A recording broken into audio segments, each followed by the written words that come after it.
Welcome back media Chhattisgarh. चलिए देखते हैं छत्तीसगढ़ की 25 फटाफट बड़ी खबरें। साथ ही डेली खबरों से अपडेट रहने के लिए चैनल को सब्सक्राइब करने के साथ वीडियो को लाइक करें। आम पर्यटकों के लिए आकाशनगर का द्वार बंद, एनएमडीसी कर्मियों के परिवार के लिए खुला, लोगों में आक्रोश, बोले ये प्रबंधन का दोहरा चेहरा। दंतेवाड़ा जिले में बैलाडीला की पहाड़ियों पर स्थित आकाशनगर का द्वार इस बार भी आम पर्यटकों के लिए बंद रहेगा। हालांकि एनएमडीसी में काम करने वाले कर्मियों के परिवार वालों, उनके परिचितों के लिए द्वार खुला होने की बात कही जा रही है। इसी के विरोध में बचेली नगर पालिका अध्यक्ष पार्षद कलेक्टर से मुलाकात करने पहुंचे। दरअसल 17 सितंबर यानी आज को विश्वकर्मा पूजा के दिन आम लोगों को आकाशनगर, हिल टॉप और माइंस एरिया में जाने की अनुमति दी जाती है। यानी पूरे साल में सिर्फ एक ही दिन ऐसा होता है कि लोग यहाँ पर बैलाडीला की पहाड़ियों में हसीन वादियों का लुत्फ ले पाते हैं। लेकिन पिछले 2 साल से बारिश और बाढ़ का कारण बताकर एनएमडीसी प्रबंधन ने आम पर्यटकों के प्रवेश पर प्रतिबंध लगा दिया है। प्रदेश में आज से शुरू होगा स्वच्छता ही सेवा अभियान 2025। डिप्टी सीएम शाह ने सभी महापौरों और निकाय अध्यक्षों को लिखा पत्र। स्वच्छ भारत मिशन शहरी 2.0 के तहत अभियान का क्रियान्वयन करने के दिए निर्देश। छत्तीसगढ़ में एक बार फिर से स्वच्छता को जन आंदोलन का रूप देने की तैयारी है। राज्य के डिप्टी सीएम और लोक निर्माण, नगरीय प्रशासन, खेल एवं युवा कल्याण मंत्री अरुण साव ने आदेश जारी कर सभी नगरीय निकायों को स्वच्छता ही सेवा अभियान 2025 के क्रियान्वयन के लिए विस्तृत दिशा निर्देश दिए। यानी यहाँ पर अभियान आज से 2 अक्टूबर 2025 तक पूरे प्रदेश में चलेगा। बस्तर से गायब हो रही बच्चियां, महिला आयोग की सदस्य दीपिका सोरी बोली 54 बालिग और नाबालिग लड़कियां हैं गायब। छत्तीसगढ़ महिला आयोग की सदस्य दीपिका सोरी ने सनसनीखेज खुलासा किया है। बीते दिन प्रेस वार्ता कर उन्होंने बताया कि सुकमा, दंतेवाड़ा, बीजापुर में कई बालिग नाबालिग लड़कियां गायब है। आंकड़ा देते हुए उन्होंने कहा कि पुलिस रिकॉर्ड के अनुसार सुकमा में 14, दंतेवाड़ा में 35, बीजापुर में 5 अभी भी लापता है। पीएम मोदी का छत्तीसगढ़ दौरा, सीएम और विधानसभा अध्यक्ष ने ली बैठक। 31 अक्टूबर की शाम रायपुर पहुंचेंगे। आदिवासी संग्रहालय का करेंगे उद्घाटन, प्रदेशवासियों को देंगे सौगात। प्रधानमंत्री नरेंद्र मोदी के छत्तीसगढ़ दौरे को लेकर तैयारियां तेज हो गई है। विधानसभा के मुख्य समिति कक्ष में बीते दिन उच्च स्तरीय बैठक हुई, जिसमें मुख्यमंत्री विष्णुदेव साय, विधानसभा अध्यक्ष doctor Raman Singh, deputy CM Arun Sao और विजय शर्मा मौजूद रहे। इस बैठक में मंत्री केदार कश्यप और ओपी चौधरी के साथ साथ राज्य के मुख्य सचिव, डीजीपी और कई विभागों के सचिव भी शामिल हुए। प्रधानमंत्री की यात्रा से जुड़े सुरक्षा प्रबंधन, कार्यक्रमों का समय निर्धारण और लोकार्पण आयोजनों पर विस्तार से चर्चा हुई। पीएम मोदी 31 अक्टूबर की शाम रायपुर पहुंचेंगे। वे राजधानी में नए विधानसभा भवन का लोकार्पण करेंगे, जो छत्तीसगढ़ की राजनीतिक और प्रशासनिक गतिविधियों का नया केंद्र बनने जा रहा है। इसके अलावा यहां पर प्रधानमंत्री आदिवासी संस्कृति और विरासत को समर्पित आदिवासी संग्रहालय का भी लोकार्पण करेंगे। इससे प्रदेश के आदिवासी समाज की धरोहर को राष्ट्रीय स्तर पर पहचान दिलाने की दिशा में अहम कदम माना जा रहा है। सूत्रों के अनुसार पीएम मोदी अपने दौरे में छत्तीसगढ़ को कई बड़ी विकास सौगात भी देंगे। इनमें बुनियादी ढांचा, शिक्षा, स्वास्थ्य और सड़क परियोजनाओं से जुड़े कार्य शामिल हो सकते हैं। सरकार का दावा है कि इन परियोजनाओं से प्रदेश की अर्थव्यवस्था और रोजगार के अवसरों में बड़ा बदलाव आएगा।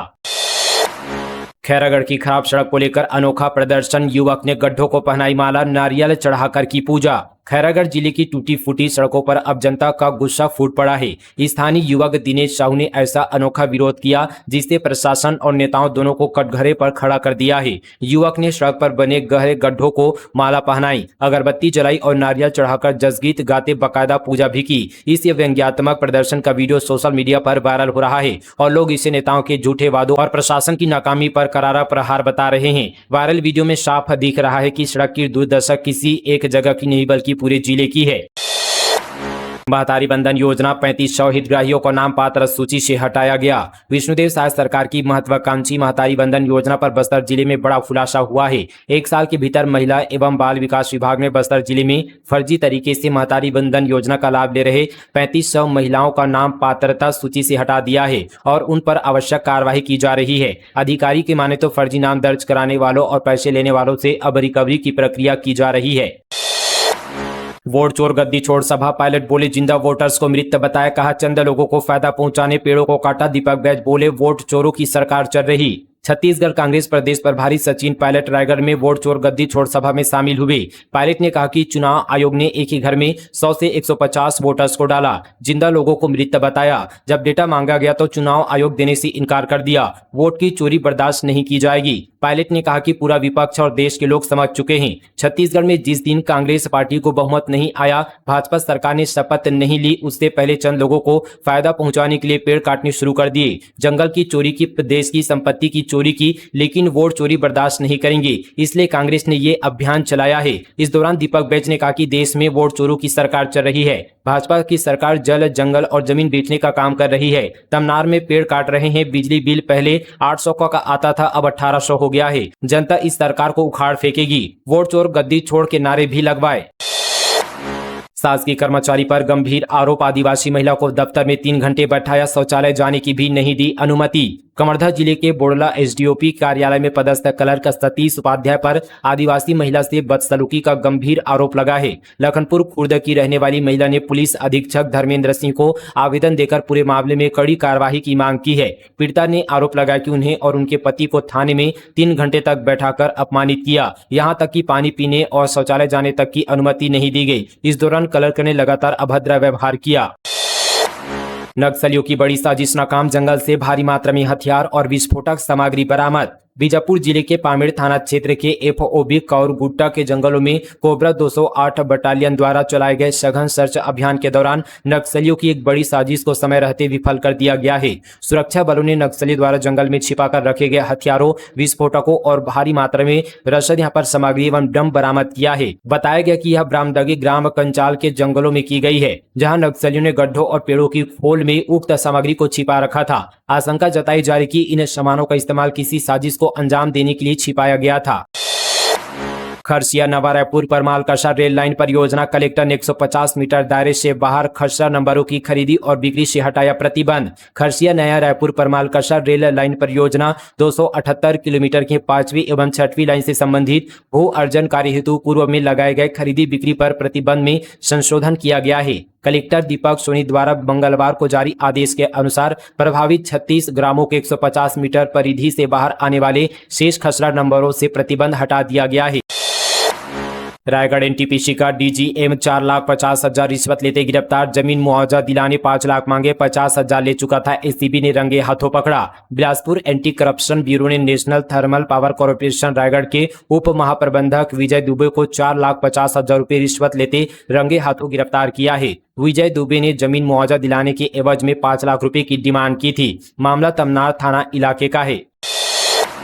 सीएम साय आज प्रदेश के 1,84,000 श्रमिकों के खाते में डालेंगे 65 करोड़ 16 लाख रुपए। मुख्यमंत्री विष्णुदेव साय आज दोपहर 2 बजे राजधानी रायपुर स्थित इंडोर स्टेडियम में विश्वकर्मा जयंती के अवसर पर श्रम विभाग द्वारा प्रदेश के 1,84,220 श्रमिकों को 65 करोड़ 16,61,000 रुपए की सहायता राशि डीबीटी के माध्यम से भुगतान करेंगे। कार्यक्रम की अध्यक्षता श्रम मंत्री लखनलाल देवांगन करेंगे। इस अवसर पर छत्तीसगढ़ भवन एवं अन्य सन्निर्माण कर्मकार कल्याण मंडल के अध्यक्ष डॉक्टर रामप्रताप सिंह एवं अन्य जनप्रतिनिधि भी मौजूद रहेंगे। छठ पूजा स्पेशल ट्रेन बिलासपुर हड़पसर के बीच 22 और 23 अक्टूबर को चलेगी। एक फिर 20 कोच वाली ट्रेन में एसी और स्लीपर की सुविधा। दक्षिण पूर्व मध्य रेलवे बिलासपुर जोन ने छठ पूजा के अवसर पर यात्रियों की सुविधा के लिए स्पेशल ट्रेन चलाने का फैसला लिया है। यह ट्रेन बिलासपुर और हड़पसर पुणे के बीच एक फेरे के लिए चलेगी। जानकारी के मुताबिक ट्रेन संख्या 08265 बिलासपुर से 22 अक्टूबर को प्रस्थान करेगी। वापसी में ट्रेन संख्या 08266 हड़पसर से 23 अक्टूबर को रवाना होगी। यात्रियों की सुविधा के लिए इस स्पेशल ट्रेन में कुल 20 कोच लगाए गए हैं। जेलों में क्षमता से ज्यादा कैदियों के मामले में सुनवाई। हाईकोर्ट ने सरकार से कहा उचित कदम उठाए। 8 दिसंबर तक शपथ पत्र में मांगा जवाब। प्रदेश के जेलों में क्षमता से अधिक कैदियों के होने के महत्वपूर्ण मामले में हाईकोर्ट में सुनवाई हुई। इस दौरान जेलों में वरिष्ठ सहायता कल्याण और अधिकारियों की नियुक्ति पर बहस हुई। चीफ जस्टिस के डीबी ने सरकार से उचित कदम उठाने की बात कही है और नोटिस जारी कर 8 दिसंबर तक शपथ पत्र के साथ जवाब मांगा है। सुनवाई के दौरान शासन की ओर से बताया गया कि प्रदेश में 5 सेंट्रल जेलों में से 2 जेलों में सहायता कल्याण अधिकारियों की नियुक्ति हो गई है। शेष जेलों में भी अभी नियुक्ति बची हुई है। जनहित याचिका के इस मामले में याचिकाकर्ता शिवराज सिंह की तरफ से बताया गया कि नियमानुसार सभी जेलों में इस तरह की नियुक्ति होनी चाहिए। इस मामले में चीफ जस्टिस के डीबी ने शासन से उचित कदम उठाने की बात कही और नोटिस जारी कर आगामी 8 दिसंबर तक शपथ पत्र के साथ जवाब मांगा है। बता दी कि प्रदेश में 15,000 की कैपेसिटी वाले जेलों में फिलहाल 20,000 से अधिक कैदियों को रखा गया है। दुर्ग रेंज में अब तक की सबसे बड़ी रेड, 24 घंटे में 250 ठिकानों पर रेड, गांजा शराब का व्यापार करने वाले 200 से अधिक आरोपी पकड़ाए। दुर्ग रेंज पुलिस ने नशे के कारोबार और अपराधियों में नकेल कसने के लिए अब तक की सबसे बड़ी कार्रवाई की है। एक युद्ध नशे के विरुद्ध अभियान के तहत बीते 24 घंटे में रेंज के तीनों जिलों दुर्ग, बालोद और बेमेतरा में एक साथ 250 से अधिक स्थानों पर छापेमारी की गई। इस दौरान 200 से ज्यादा आरोपियों को गिरफ्तार किया गया। उनके कब्जे से 26 किलो गांजा, 126 लीटर शराब और नशे में इस्तेमाल होने वाली टेबलेट्स जब्त की गई है। इस ऑपरेशन के लिए 80 से अधिक टीमें बनाई गई थी, जिनमें से करीब 500 जवान शामिल थे। अभियान का मकसद छोटे छोटे नेटवर्कों को तोड़कर मोहल्ले और दुकानों से होने वाले नशे के कारोबार को खत्म करना था। चिंगरा पगार में अनोखा जंगल सफारी, जहां के पत्थरों में भी है जान। रायपुर से 50 किलोमीटर दूर ये चिड़ियाघर बना नया पर्यटन केंद्र। गरियाबंद जिले के चिंगरा पगार में पत्थरों से बने जीव जंतुओं के शिल्प पर्यटकों को खूब लुभा रहे हैं। यहाँ के कलाकृतियां इतनी जीवंत है कि इन्हें देखकर ऐसा लगता है कि मानो ये अभी हिलने डुलने लगेगी। रायपुर से लगभग 50 किलोमीटर दूर स्थित यह जगह एक नया पर्यटन केंद्र बनकर उभर रही है। यहाँ के पत्थरों पर अजगर, शेर, बिच्छू, चील, घोंघा, पेंगोलिन और मगरमच्छ जैसे 24 जानवरों की आकृतियां उकेरी गई है। ये कलाकृतियां झरने और हरियाली के बीच बनी है, जिससे यहाँ का माहौल और भी शांत और मनमोहक हो जाता है। वन विभाग और स्थानीय प्रशासन ने मिलकर इस जगह को और भी आकर्षक बनाया है। लगभग 20 लाख रुपए की लागत से बैठने की जगह, ट्रैकिंग पाथ और छोटे छोटे व्यू पॉइंट भी बनाए गए हैं, जिससे यह जगह परिवार के साथ घूमने के लिए एक बेहतरीन पिकनिक स्पॉट बन गई है। विशेषज्ञों का कहना है कि यह पहल रायपुर के आसपास के पर्यटन को बढ़ावा देगी। बलरामपुर में 1 अक्टूबर से नो हेलमेट नो पेट्रोल, बिना हेलमेट वाहन चालकों को नहीं मिलेगा फ्यूल। ट्रैफिक नियमों पर भी दिया गया जोर। बलरामपुर में सड़क सुरक्षा को मजबूत बनाने के लिए कई महत्वपूर्ण निर्णय लिए गए। जिला सड़क सुरक्षा समिति की बैठक कलेक्टर राजेंद्र कटारा की अध्यक्षता में संपन्न हुई। कलेक्टर ने सड़क दुर्घटनाओं को रोकने के लिए कई निर्देश दिए गए। जानकारी के मुताबिक ब्लैक स्पॉट पर सुधार कार्य किया जाएगा। गति नियंत्रण के लिए स्पीड ब्रेकर और रिफ्लेक्टर लगाए जाएंगे। अंधे मोड़ों पर सांकेतिक चिन्ह लगाए जाएंगे। 1 अक्टूबर से जिले में नो हेलमेट नो पेट्रोल नियम लागू होगा। पेट्रोल पंप संचालकों को बिना हेलमेट वाहन चालकों को ईंधन नहीं देने के भी निर्देश दिए गए हैं। परिवहन विभाग को जिले में पर्याप्त हेलमेट उपलब्ध कराने को कहा गया है। पुलिस अधीक्षक ने यातायात नियमों के प्रति जागरूकता पर जोर दिया है। आबकारी विभाग के खिलाफ कांग्रेस का प्रदर्शन, पर्चों में मांगी अवैध शराब बिक्री की अनुमति, विभाग पर माफियाओं को संरक्षण देने का लगाया आरोप। राजनांदगांव जिले के डोंगरगढ़ में अवैध नशे का कारोबार बेलगाम हो चुका है। लगातार बढ़ती शराबखोरी और नशे की लत से जहां युवाओं को जकड़ लिया है, वहीं अपराध का ग्राफ भी तेजी से ऊपर जा रहा है। पुलिस कभी कभार बड़ी कार्रवाई कर सुर्खियां बटोरती है, लेकिन आबकारी विभाग की मौन सहमति और ढीली कार्रवाई अब जनता के गले की हड्डी बन गई है। इसी आक्रोश ने अपर डोंगरगढ़ की सड़कों पर जनसैलाब उतार दिया। बीजापुर के 45 गांव एनएमडीसी के लाल पानी से त्रस्त। विधायक विक्रम मंडावी 18 सितंबर को करेंगे 30 किलोमीटर पदयात्रा, 19 को रैली और धरना प्रदर्शन। बीजापुर जिले के गंगालूर और भैरमगढ़ तहसील के 45 गांव में एनएमडीसी यानी नेशनल मिनरल डेवलपमेंट कॉर्पोरेशन के लाल पानी से गंभीर समस्या उत्पन्न हो रही है। इसी जहरीले पानी से ग्रामीण बीमार पड़ रहे हैं, मवेशियों की मौत हो रही है और फसलें बर्बाद हो रही है। इस मुद्दे को लेकर कांग्रेस 19 सितंबर को जिला मुख्यालय में धरना प्रदर्शन और रैली का आयोजन करेंगे। इससे पूर्व विधायक विक्रम मंडावी 18 सितंबर से हिरोली से बीजापुर तक 30 किलोमीटर की पदयात्रा करेंगे। 19 सितंबर को कांग्रेस प्रतिनिधिमंडल मुख्यमंत्री के नाम कलेक्टर को ज्ञापन सौंपेगा। एनएमडीसी की खुदाई से निकले लाल पानी ने पीने के पानी को दूषित कर दिया है। पहाड़ियों पर ब्लास्ट से ग्रामीणों के मकानों में दरारें आ गई है। जान माल का खतरा बना हुआ है। नेशनल पार्क विस्थापितों की समस्याएं भी अनसुलझी है। दशरथ मांझी की तरह छत्तीसगढ़ के गांव वालों ने चीर डाला पहाड़, हथौड़े कुदाल उठाकर बना दी सड़क, देखता रह गया प्रशासन। गौरेला पिंडा मरवाही जिले के जोड़ा तालाब और घोखा डबरा गांव के ग्रामीणों ने दशरथ मांझी की तरह अपनी जिद और मेहनत से एक पहाड़ काटकर नया रास्ता तैयार कर लिया है। दरअसल वन विभाग द्वारा इस गाँव में कराए गए प्लांटेशन के कारण गाँव तक पहुँचने वाला पगडंडी रास्ता बंद कर दिया गया है। विभाग ने विकल्प स्वरूप पहाड़ के ऊपर एक कच्ची सड़क बना दी और ग्रामीणों को भगवान भरोसे छोड़ दिया गया। जो रास्ता विभाग ने बनाया था वह काफी कठिन और जोखिम भरा था। न वहां एम्बुलेंस आ सकती थी और न ही बच्चों के लिए स्कूल बस, जबकि पुराने रास्ते से एम्बुलेंस, स्कूली बस और कृषि वाहनों का आना जाना संभव था। कुछ दिन पहले घोघा डबरा गांव की एक बच्ची की इलाज के दौरान मौत हो गई थी। जब एम्बुलेंस शव को लेकर गांव लौट रही थी तो वह पहाड़ में फंस गई और चालक ने शव को घर तक ले जाने से इनकार कर दिया। इस दर्दनाक घटना के बाद ग्रामीणों ने ठान लिया और वे खुद अपना रास्ता बनाएंगे। गाँव के यहाँ पर 30 से 40 लोगों ने हथौड़े और कुदाल उठाकर श्रमदान शुरू किया और कुछ ही दिनों में चट्टानों को तोड़कर आने जाने लायक नया रास्ता बना दिया। कांग्रेस जांच दल ने कहा कोयला खदान से खतरे में रामगढ़। स्थानीय लोगों ने कहा ब्लास्टिंग के दौरान हिलता है पहाड़, आ रही दरारें। सरगुजा में ऐतिहासिक महत्व के रामगढ़ पहाड़ से लगे हसदेव एरिया में नए यहाँ पर कोयला खदान की स्वीकृति के कारण संभावित खतरे के अध्ययन के लिए बीते दिन कांग्रेस का दल रामगढ़ पहुंचा। कांग्रेस दल ने स्थानीय लोगों, मंदिर के पुजारी एवं स्थानीय नागरिकों से बातचीत की। स्थानीय लोगों के साथ मंदिर के पुजारी ने कहा कि कोयला खदान में ब्लास्टिंग से रामगढ़ का पहाड़ हिलता है, पत्थरों में दरारें आ गई है। इससे पहले भाजपा के प्रदेश स्तरीय अध्ययन दल ने कहा था कि खदान से रामगढ़ को कोई खतरा नहीं है। साल भर से नहीं मिला काम, कलेक्टर से मिलने पहुंचे नाराज सरपंचों ने जिम्प सीईओ को बताई समस्या। बालोद जिले के डोंडी लोहारा जनपद पंचायत क्षेत्र से निर्वाचित 120 सरपंचों को साल भर से काम नहीं मिला है। स्थिति से नाराज सरपंचों ने कलेक्टर से शिकायत करने पहुंचे, जहां जिला पंचायत सीईओ से मुलाकात होने पर समस्या बताते हुए प्रस्ताव दिया। सरपंचों ने जिला पंचायत सीईओ सुनील चंद्रवंशी से मुलाकात के दौरान बताया कि उन्हें निर्वाचित हुए 1 साल होने जा रहा है, लेकिन उनके पंचायतों में कार्यों की स्वीकृति नहीं हो पा रहा है, जिसके चलते गाँव में विकास कार्य रुका पड़ा है। 5 गांव के सरपंचों ने रखी बैंक शाखा की मांग, बोले धान के पैसे लेने 70 किलोमीटर जाना पड़ता है। बिलासपुर कलेक्टर से मिलकर रखी समस्या। बिलासपुर जिले के टाटीधार, घोंगशरा, मोहली, आमा, गोहन और तुलुफ गांव के सरपंचों ने कलेक्टर संजय अग्रवाल से मुलाकात की। सरपंचों ने गांव में सहकारी बैंक की शाखा खोलने की मांग की है।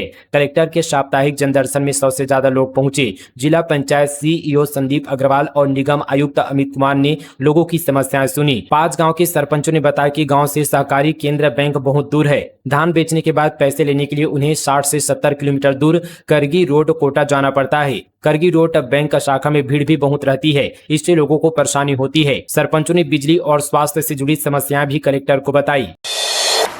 राजधानी में हर दिन तीसरे दिन एक मर्डर, हर दिन रायपुर पुलिस ने जारी किए चौंकाने वाले आंकड़े।